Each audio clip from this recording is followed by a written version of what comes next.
Parliament is back, and the Albanese government is wasting no time paying back its union buddies for all those donations.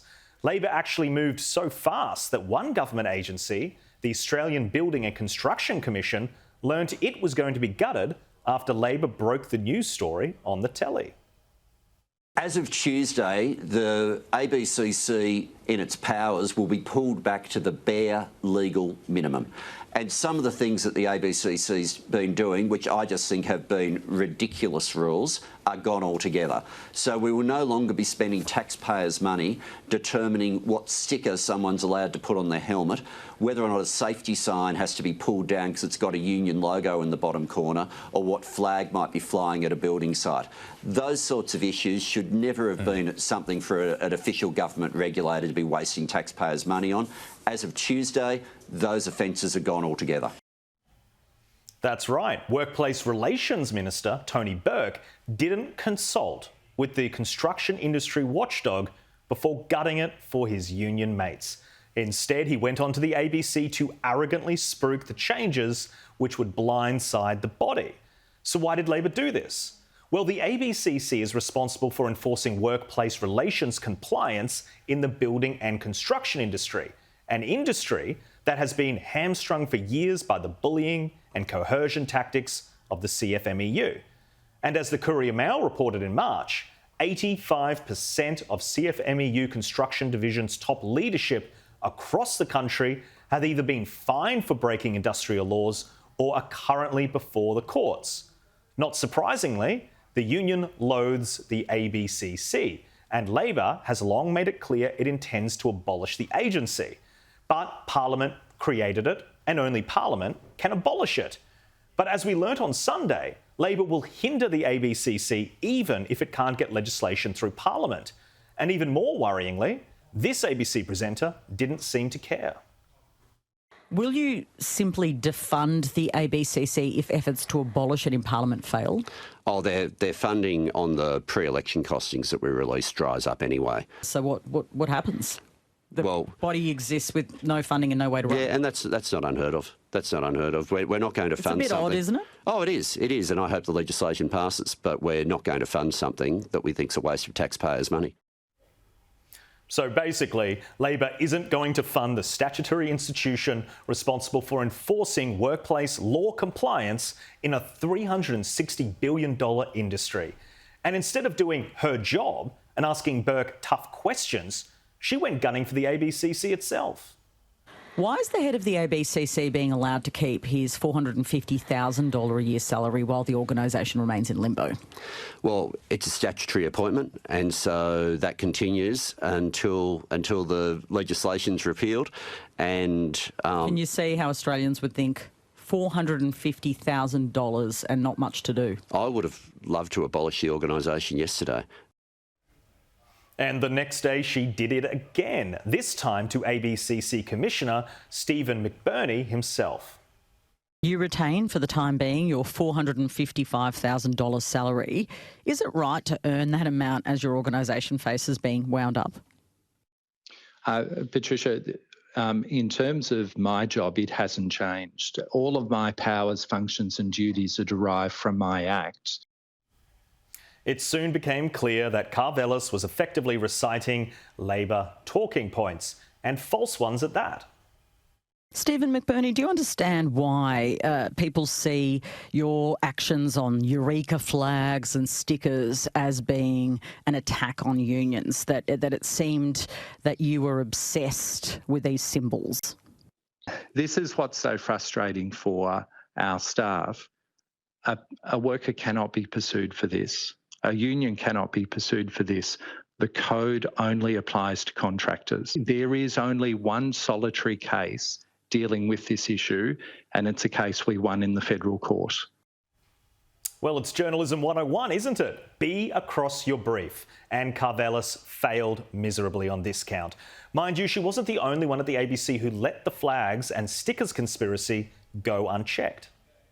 Earlier this year, the watchdog took compliance action against contractor Lend-Lease over the display of union insignia on a building site in Melbourne in 2019. Andrew Forsyth says cases like this have undermined the regulator. Why are we allowing a federal taxpayer-funded body to pursue what seem to be quite trivial breaches of laws that don't apply to the large bulk of the rest of the workforce? This was not a trivial breach of the law. It is to stop unions putting up posters implying a union membership is mandatory. That isn't trivial. That is the law, and Labor and its supporters in the media clearly don't care about how these changes will impact real workers. It is purely political, the way that the ABCC has been handled over recent years. The coalition want to take a lot of the power away from the unions, and this watchdog was a way for them to do it. Journalists like Amy Ramikas are so partisan that they actually will defend a body for breaking the law, likening it to taking away their power, all because it helps their side of politics. You deserve better. These changes are going to hurt a lot of people, and our impotent and pathetic media class has just stood by and actually applauded while Labor dismantles a body which oversees one of their prime donors. Well, joining me now is media writer at The Australian, Sophie Ellsworth, and commentator and YouTuber, Daisy Cousins. Sophie, why don't we start with you? Thank you for joining me on the desk. What do you make of the ABCC issue, how it was prosecuted by the media, and do you think some journalists have let their personal feelings go on display? Well, Jack, I think we'll see more of this now that there's a Labor government in power, and a lot of the media are largely left-leaning. So they will toe the lines here. They will go along with what Labor are pushing. And obviously Labor want to get rid of this body. They've made that loud and clear. So the journalists are backing a horse here, and they're going along with the talking points, as you said. You have to look at both sides of the argument in any situation. And I thought the Labor government was all about integrity and keeping people honest, which really goes against abolishing the ABCC. So I think there's issues here all around, but you've shown in numerous examples there that the media are not really holding the Labor government to account. They're going along with them, and we're going to see more and more of this cheer squad behaviour from journalists as the months roll into Albanese's term in government. Yeah, Daisy, it's a good point. I mean, it's cheerleader journalism, it's advocacy journalism, and can you imagine if the coalition wanted to wind up a body which directly impugned the behaviour of one of their chief donors? Can you imagine how the media would react? But Labor does it, and no one seems to care that this benefits a body which is paying for them.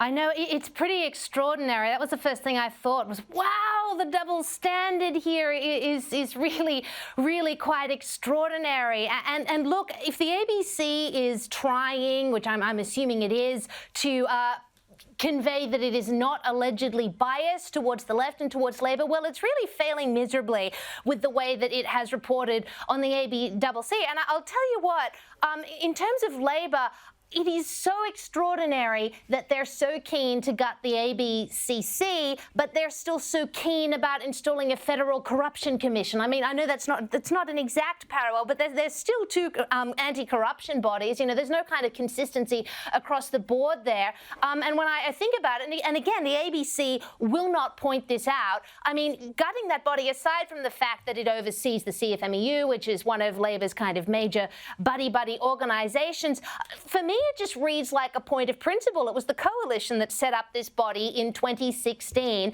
and now Labor's come in and they've gutted it. And not only gutted it, but they've disparaged it and said, oh, it's a waste of money and it's this, that and the other. And it's like, excuse me, a Labor government, saying there's too much in the public service. I mean, that's pretty strange. So it just seems to me a point of principle to, again, point the finger at the former government. And look, I reckon if Anthony Albanese is asked on this, he'll just say, oh, this is part of the savings that I promised so that I wouldn't have to raise your taxes. There'll be a lot of, and the media will just go along with that. They will just cheer any kind of line of argument. It's an extraordinary situation, and I guess we'll see where it goes from here. I think you're right, Daisy. And Sophie, I mean, what is our function as journalists? It's really to get the details out. And I agree with Daisy. It appears that the journalists are looking at this through the lens of politics, as opposed to what does this logistically mean? I mean, we know that the Fair Work is going to have to, Fair Work Commission is going to have to come through and take a lot of the slack for these complaints. But how are they going to do that? Is there going to be an increase in funding? Logistically, why wouldn't Patricia Karvelas want to prosecute? What are you going to do? Well, this is the problem with the ABC. They're now got the government they wanted there. They wanted Anthony Albanese there. And this is where they do not follow their charter. They have to be independent and impartial, not back a team, not be political. That doesn't happen, Jack. We see this every time you turn on the ABC, every time you listen to the radio. We're seeing this repeatedly. The board do nothing about it. And this is going to be a real problem. Now that we've got the ABC backing the Labor government, we're going to see this be rife throughout the media. Yeah, well, let's hope that we can draw some attention to it so the viewers can see what they're up to.